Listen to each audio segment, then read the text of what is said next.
চিকিৎসক ও রোগীর সুরক্ষায় সংসদে স্বাস্থ্য সুরক্ষা আইন পাশ করা হবে বলে জানিয়েছেন স্বাস্থ্যমন্ত্রী ডাক্তার সামন্তলাল সেন। বৃহস্পতিবার দুপুরে কুমিল্লা মেডিকেল কলেজ অডিটোরিয়ামে কুমিল্লা, নোয়াখালী, চাঁদপুর মেডিকেল কলেজের অধ্যক্ষ ও পরিচালক সহ চিকিৎসকদের সাথে মতবিনিময় সভায় তিনি এসব কথা বলেন।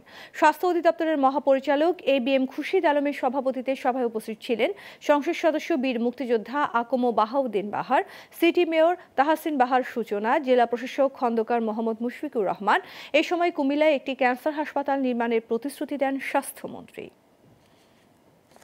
আমি স্পষ্টভাবে একটা কথা বলি যে আমি চিকিৎসকদের সুরক্ষা অবশ্যই দিব, সাথে সাথে আমি রোগীদের সুরক্ষার ব্যাপারেও আমি কাজ করব। রোগীদের সুরক্ষাও আমাকে দেখতে হবে, কারণ আমি কিন্তু মন্ত্রী, যেরকম চিকিৎসকদেরও মন্ত্রী, আমি রোগীদেরও মন্ত্রী।